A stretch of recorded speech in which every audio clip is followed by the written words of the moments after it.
बसरा। अच्छा, ये एक बड़ी अजीब बात लगती है कि अक्सर हम जो फ़िल्मों में देखते हैं, ड्रामों में देखते हैं, तो ये होता है कि जो बदमाश होता है या जो बड़ा गैंग लीडर होता है, वो खुद मौके पर मौजूद नहीं होता, उसके बंदे जाकर काम कर रहे होते हैं। मगर ये आइडियोलॉजिकल एक इश्यू था या क्या वजह थी इसकी? इसका पैशन था, हुँ, पैशन था अपने हाथ से शियाइट्स को किलिंग। और फिर जो मोडस ऑपरेंडी था ना, हुँ, वो एलईजे का मोडस ऑपरेंडी आज तक मेरा ख्याल है कोई भी मैच नहीं कर पाया। हाँ, हाँ, यानी आप जो मूवीज देख रहे हैं आजकल हॉलीवुड की, उस तरीके की उनकी कार्रवाइयाँ होती थी। मसलन आपको याद होगा इरानियन कल्चरल सेंटर में जो है मैसेकर हुआ, वहाँ पे बंदे मारे जी, गए अंदर।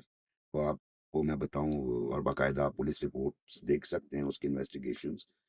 उसका इस तरह हुआ कि एक बारात गुजर रही है, बारात कल्चरल सेंटर वाली रोड पे जब पहुंची है तो उन्होंने आतिशबाजी शुरू कर दी। घोड़े पे दूल्हा सवार है, 7 बाराती हैं, 7 बैंड बाजा है, हुँ, और कल्चरल सेंटर के सामने शदीद आतिशबाजी हो रही है, बैंड बाजा भी बज रहा है, लोग भंगड़े डाल रहे हैं।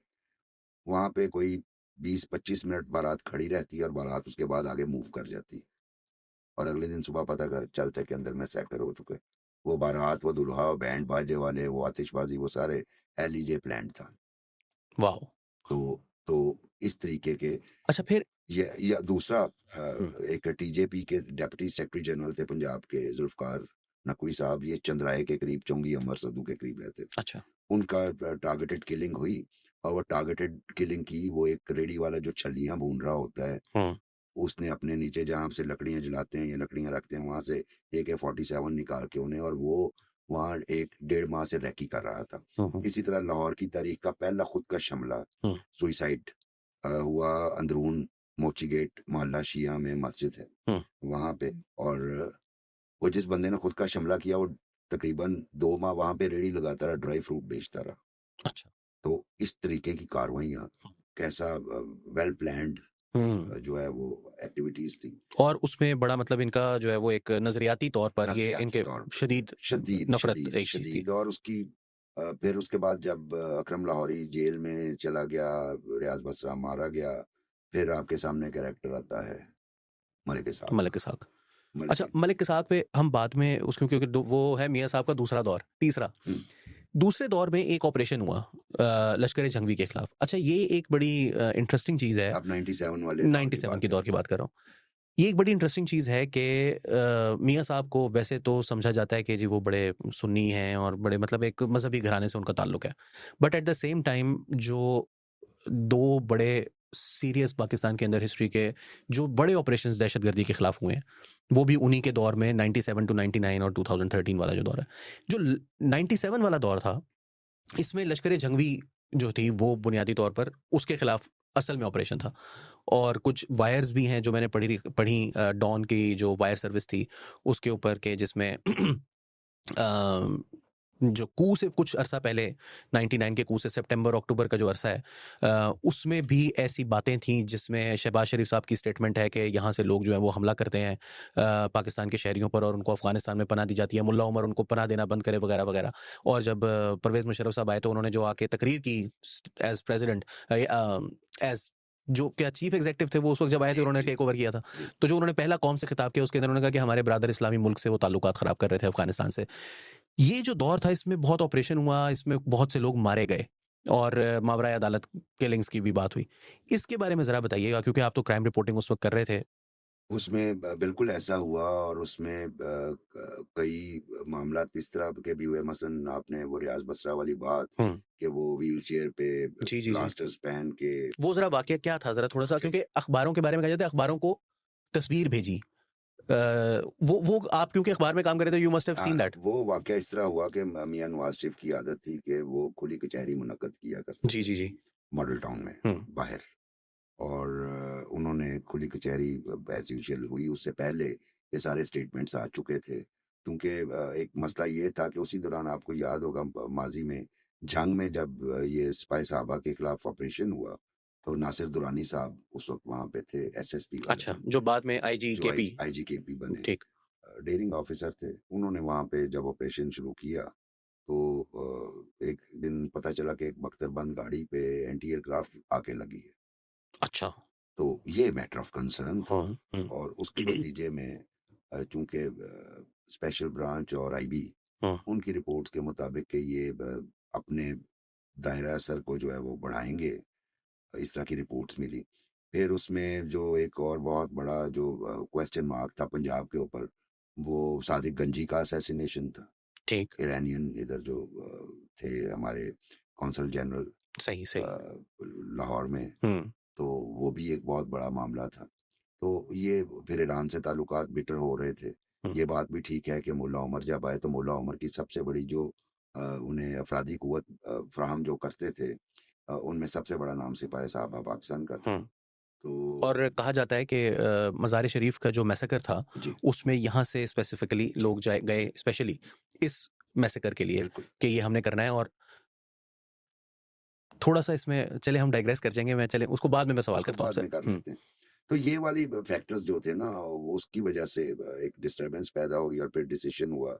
और ये खाली पॉलिटिकल लेवल पे डिसीजन नहीं था, हुँ। उसमें ताकतवर हलके भी शामिल थे। मैं ताकतवर हलकों की बात करना चाहता हाँ, हूँ सर लेकिन आपसे। वो ताकतवर हलकों में अब उस वक़्त एक डिवीज़न भी थी। हुँ, उस क्योंकि एक ताक ये आप गौर करें ना, अभी जिहाद ओवर हुए ज़्यादा अरसा नहीं हुआ जी। था। अफ़गान जिहाद जिसे हम कहते चल हैं। रहा था, परपेचुअल जिहाद है हाँ, वो तो हाँ, अभी तक चल रहा तो उसकी वजह से आप परवेज़ मुशर्रफ की भी जो स्पीच का आपने हवाला दिया, है। हुँ, उससे आप अंदाज़ा लगाएँ कि अंदर ही डिवीज़न थी। बिल्कुल। ठीक है? उसमें हालाँकि मुशर्रफ साहब तो बड़े लिबरल लिबरल और आदमी थे। प्रोग्रेसिव सोच के हामिल थे। उसमें उसमें फिर ये डिसीज़न किया गया और उसमें ये बात भी ठीक है कि एक्स्ट्रा जुडिशियल किलिंग में सिपाही साहबा के हुँ, बहुत सारे लोगों को मारा गया। हुँ। और मैं तो हमेशा ये कहता हूँ कि कोई भी हो, एक्स्ट्रा जुडिशियल किलिंग जो है वो मसले का हल नहीं बल्कि मसले को ख़राब करता है। ज़ाहिर है। और मुआशरे में नेगेटिव ट्रेंड्स जो हैं वो जन्म लेते हैं। तो उसमें फिर ये हुआ, फिर जब वो खुली कचहरी आई, तो वहाँ पे मियाँ साहब जो हैं वो, एक बंदा आया गरीब के, जनाब इसका एक्सीडेंट हुआ है, इसके फ्रैक्चर्स हो गए हैं मल्टीपल, और इसके पास इलाज का कोई वो नहीं है। तो मियाँ साहब ने ख्वाजा रियाज़ महमूद, वो कुली कचहरी में असिस्ट किया करते थे। ठीक। तो उन्हें कहा कि ये देखो इसको, उन्होंने कहा जी ठीक है, ये नंबर ले लें और इनका नंबर ले लें और फिर बाद में इनको देखिएगा। तो जाके उन्होंने फ़ोटो भेज दी और मियाँ नवाज़ शरीफ को फैक्स भी भेजा, हुँ, अखबारात को भी भेजी, और साथ में मियाँ साहब को ये कहा कि मैं इतने करीब था आपके, हुँ, तो आप जो है वो इस पे खुली कचहरी जो है वो मियाँ साहब की आमद बंद हो गई। हुँ। फिर वो खुली कचहरी जो पीएमएलएन के लोकल लीडर्स, मुझे ख्वाजा रियाज़ महमूद का नाम याद है कि वो किया करते थे। और फिर लेकिन मियाँ साहब रायविंड में उसको शिफ्ट कर दिया, अगर होती भी जी, थी तो वो रायविंड में होने लग वो गई। क्लोज़ डोर किस्म की क्लोज़ थी। डोर थी फिर। लेकिन यहाँ पे जो हो रही थी वो रियाज़ महमूद और इस तरह के लोग ही जो हैं वो करना शुरू हो गए। मियाँ नवाज़ शरीफ पर एक कातिलाना हमला भी हुआ रायवेंट पे जनवरी 1999। जी, मैंने जी। स्पॉट कवर किया था, उस हुँ, पुल के नीचे तक गया था, वहाँ पे मैंने वो अज़ाब ही देखे थे, जिस पे चूँकि उस वक़्त जावेद शाह साहब की मैं बात जिनकी हुँ, कर हुँ, रहा हूँ, हुँ। वो एसपी सदर थे। अच्छा। तो वो उनका हल्के उनके ज्यूरिसडिक्शन में था वो सारा ठीक, कुछ। ठीक। तो औरंगज़ेब बर्की जो हैं वो आईजी पंजाब थे। हुँ, हुँ, तो उधर मैं गया तो पूरे मीडिया को किया हुआ था, दूर रखा हुआ था, तो जावेद साहब से मैंने जाके एलओआई किया।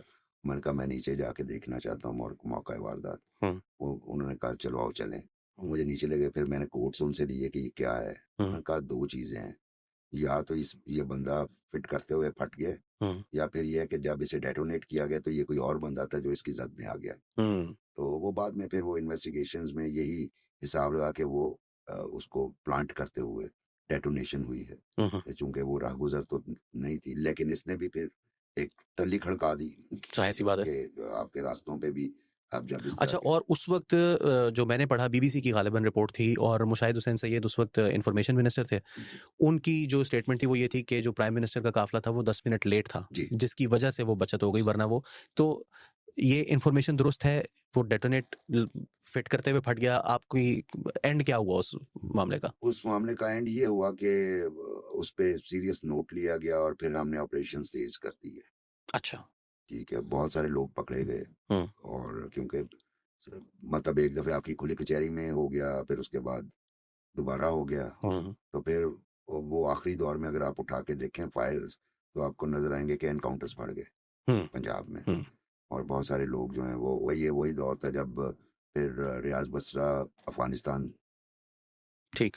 चले गए, और वहाँ पे फिर हम उन्हें कहते रहे कि यहाँ पे कैंप बंद करें, ट्रेनिंग कैंप्स बंद करें, कई लेटर्स लिखे पाकिस्तानी मुल्ला उमर हुकूमत ने को। मुल्ला उमर को। हुँ, लेकिन उनका भी मसला ये था कि उनकी तो सबसे बड़ी स्ट्रेंथ ही इधर से आ रही बिल्कुल, थी। बिल्कुल। बल्कि जो ये भी कहा जाता है कि अदर दैन अदर फैक्टर्स, वो जो उनका अपना ग्रुप कंसोलिडेट किया था जब उन्होंने राइज किया, तो उसमें भी स्ट्रेंथ इधर से गई, लोग अफराधी कुवत इधर से गई, मैन पावर सारी इधर से गई।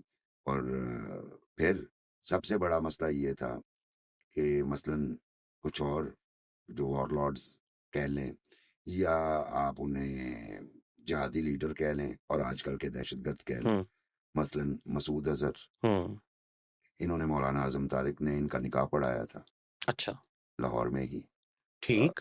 और दूसरे जो लीडरान थे दूसरी हरकतुल अंसार के या हरकतुल मुजाहिदीन के और हरकतुल जिहाद इस्लामी के, वो सारे भी इनके साथ ये अटैच। एक ही ऑर्गेनाइजेशन है जो मुख्तलिफ नामों से नहीं, है? ये एक ही स्कूल के लोग हैं जो मुख्तलिफ ऑर्गेनाइजेशन रन कर रहे हैं, ठीक, और एक दूसरे से इनका वर्किंग कोऑर्डिनेशन बहुत क्लोज है। क्लोज। ठीक। अच्छा, ये जो मैं उस वक्त आपसे बात करने जा रहा था वो मज़ार शरीफ का जिक्र हुआ, और ये तो हमें पता है कि जो तालिबान हैं उनको अफरादी कुव्वत कहीं से भी मैसर आई हो, लेकिन जो उनको एक सरकारी सरपरस्ती वो हमारी इंटेलिजेंस एजेंसीज की जानिब से, और इसी वजह से इन दोनों के दरमियान जो एक राब्ता था उसको फैसिलिटेट करना जिसे कहते हैं, वो बेनज़ीर भुट्टो साहिबा का दौर था, नसीरुल्लाह बाबर साहब थे, और उसमें ज़ाहिर है कि आपने जैसे कहा एक परपेचुअल जिहाद जो है वो पाकिस्तान के अंदर जारी है मुसलसल। इनका क्या किरदार था इन दोनों को आपस में? आपको डॉन लीक्स भी याद है, अभी कुछ अरसे पहले अली अमीन गंडापुर साहब ने भी इस तरह की, हालांकि वो तो खुद भी उनको भत्ता-शत्ता देते हैं। इनका क्या किरदार था? वही जो मैंने आपसे ज़िक्र किया डॉन की वायर सर्विस का, जिसमें शहबाज शरीफ साहब और मियाँ नवाज़ शरीफ साहब जो बातें कर रहे हैं, वो बिल्कुल ऑपोज़िट है, क्योंकि फ़ॉरेन ऑफ़िस से उसकी उलट स्टेटमेंट आ रही है कि ये जो चीफ मिनिस्टर ऑफ पंजाब ने बात की है, ये गलत है, और जो प्राइम मिनिस्टर ने लेटर लिखा है, ये गलत है, और ये कह रहा है फ़ॉरेन ऑफ़िस पाकिस्तान का। ये जो यानी कि अगर फ़ॉरेन ऑफ़िस कह रहा है तो फिर कौन कह रहा है, हमें खुद ही समझ आ जाना चाहिए। तो ये क्या आपने इस तरह की कोई चीज़ें नोटिस की आपके रिपोर्टिंग के दौर में, आपके सामने कोई इस तरह की बातें आई हों? बहुत सारी चीजें नजर भी आती हैं, लेकिन फिर एक चीज होती है नेशनल इंटरेस्ट, हुँ। उसको मद्देनजर रखना पड़ता है। सर अब वो तो पुरानी बात है ना, पुरानी 30 साल बात हो हो गए गई। वो तो। हमारे जो पहले अब तो ऐसा कुछ नहीं। हमारे जो पहले एडिटर इन चीफ थे रहमत शाह अफरीदी मरहूम, फ्रंटियर पोस्ट। फ्रंटियर पोस्ट वाले, हुँ। वो बेचारे, दुख की बात है कि एक ऐसे केस में जो कि डूबियस केस था उसमें उन्हें पहले सजाए मौत हुई, हुँ। फिर वो उम्र कैद में उसे कन्वर्ट किया गया और फिर वो